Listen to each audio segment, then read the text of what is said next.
One of those days, I just found out one or two people needed to send money to me, and they reached out to say they couldn't send the money, and then the breaking news was online. There was a list out, and they said they froze our accounts. This is really heartbreaking.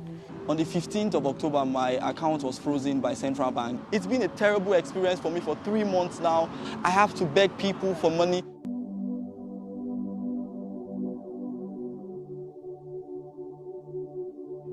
I'm an event planner and also a caterer.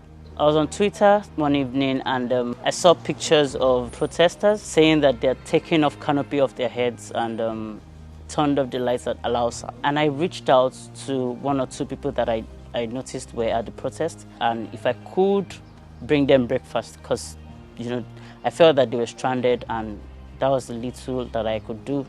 Then someone reached out to me. Someone put something online and asked if anyone could help them check a patient at Lassus. That's even a different story entirely, but that's the story of Joy Eze, the lady who was shot in the mouth by her boyfriend or her fiancé.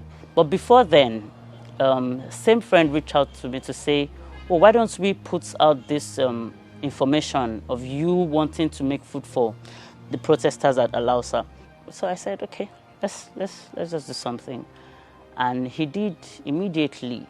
A few people reached out and they asked for bank details and all of that, and people started sending in money to support the project, so to say, the unplanned project.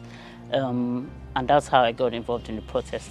One of those days, I just found out one or two people needed to send money to me, and they reached out to say they couldn't send the money, that their accounts are not restricted. So what's going on with my account? So I had to check. I checked their app, and I was like, a few days after, I went to my bank. They asked me to give them, I think, 48 hours. I think it was a Friday that I went. So they said they would be able to get back to me on Monday. And before I knew it, we got into November, and then the breaking news was online. There was a list out, and they said they froze our accounts. This had happened since October. And then CBN is coming out to say, so the news came out like it just happened, but it had gone on for a few weeks. Nothing was said to us, no form of communication whatsoever. And then they were out to say they were freezing our accounts. I was disappointed, very, very disappointed. And I didn't even think that it would happen that way.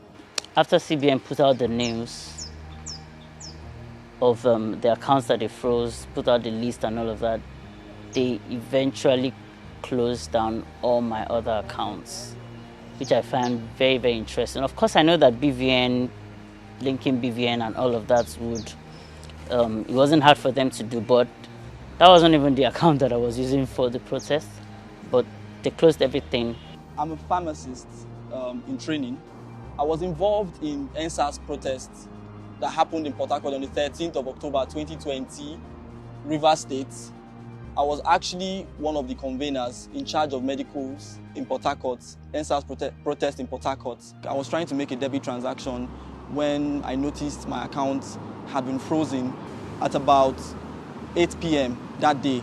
We tried all efforts to reach out to my bank, Access Bank. This happened with Access Bank. Nothing was done. I was told to go to a branch. When I got to the branch at Choba Uniport, I met with the branch manager. She sent a mail to the head office in Lagos. When the memo was responded to, she turned her monitor to me and showed me the memo, which said the directive was from Central Bank for them to freeze my account. And there was absolutely nothing that could be done about it. She asked me if I had any issues with Central Bank. In fact, what issues I had with an organization so as big as Central Bank. I told her nothing. So when I left, I felt this has to do with Endsars. Basically because I received donations from people, individuals, corporate organizations, companies, firms. A lot of persons were trying to donate to this very good cause. I guess my account was frozen through or was tracked through the descriptions that came in through the inflow. I got descriptions like for Endsars, for the protests, so I guess that was how Central Bank was able to track my account. I tried to reach out to some persons. I came on Twitter, tried to tweet about it. Then I noticed that other people had the same issues too with myself.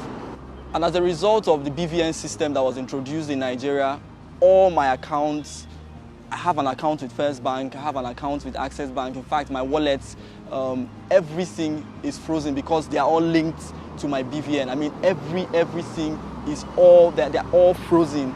So as we speak, I do not have access to any of my bank accounts. Everything has been frozen. It has affected business. And I must also say that there were some projects that I lost along the line, which were very painful. Somehow, we got a lawyer to stand in on our behalf and to see to the situation. And we're still on the case at this time. It was interesting to find out again that I'd made attempts to renew my passports since 2020, February, thereabouts. But I couldn't get this done because I needed my NIMC slip to, fix all of that. So they gave me a date to return. They told me to come back in a week's time or next week. They said, so return, we'll call you back next week or you come next week to pick up your passport. It should be ready by then. And then my contact person called me up one of the evenings the following week. I went the next day and, I got into the person's office and I, said good morning and all of that. And the next thing was that their boss wanted to see me. I was called into the boss's office. And then the next thing was him telling me that I needed to go to Abuja. So I was just curious. I said, it'll be nice for me to know why you want me to go to Abuja. I know that I'm supposed to pick up my passport here because I registered here. One thing he said to me was, don't worry, there's nothing wrong. If they had instructed us to arrest you here, we would have done so. So, of course, I was scattered because I was like, he spoke to me in Yoruba this time around and he said, oh, so Yoruba Niyabi? Yeah, Yoruba. So this is the situation on ground. Instructions from above, this and that. You have been blacklisted. So, I'm not sure if I saw that coming, but at the same time, maybe if I knew that I was blacklisted, I wouldn't have made an attempt to renew my passport, or I would have still gone to their office and they would tell me one-on-one, maybe. But it took me going to the immigration office to renew my passport. I'd gone through the process, all for me to pick up, and then you tell me I can't pick up my passport that had been blacklisted. I didn't find that funny. I didn't commit any crime. So I felt very horrible, and I was wondering why I was blacklisted. So as we speak, I don't have my bank accounts released to me yet. I don't have my passports to me yet. It's been 3 months now and I can't even have access to my money. The money is just there, money I've worked for all my life, my savings. I mean, I have people that depend on me. I have my family, my mom, my dad, my sister, people that depend on me to day feeding and everything. I can't even spend anything. I can't even take care of myself. I can't take care of my family. And I'm sure other people who had their account frozen by central bank have the same issues too. For 3 months, it's been terrible. It's been a terrible experience. I have to beg people for money, but it is not my fight. I have to continue this fight. We have to be resilient and resolute about this issue. I mean, why should they come and clamp down on me? An innocent Nigeria that is trying to help other youths to see that police brutality is not good. I did not do anything. After days of confusion and keeping myself in the dark, I had no idea how to go about it. I mean, how would one man fight the federal government? How would one man fight the CBN? It was like, I didn't even know what to do. So I went on Twitter, I tweeted about it. I said, oh, I would like Barrister Tokwe Akinyode to help me with this case. And he responded and said, yes, he's going to take over the case. So it's been a roller coaster since then with my lawyer. I'm pleading on everybody to please. All I need is justice. The federal government and CBN should release my account, should unfreeze my account so that I can move on with life and live life like a normal Nigerian. On a fateful morning, I made a tweet about something going on in Songwater and its environment, like about the protest there. And someone messaged me like that they would like to provide refreshments for those people protesting in the area. Okay, so I offered help. I didn't want to go out that day for the protest, but since I received money, I had to go out there. So the protest was actually very successful. So it was there that provided refreshments for some of the protesters because they could not go around. It was about 30,000 naira, just 30,000 naira. And that was what made it funny to me when they said it was more of like a terrorist organization, like 30,000 naira. I'm not sure how much they sell a gun, but could I even buy a gun? So I noticed one morning when I woke up that my account had been frozen 3 to 4 days after receiving the money. I thought it was a minor issue. I went to the bank. They were acting all shady, but eventually they got to tell me that it was a PND order, post no debit or something.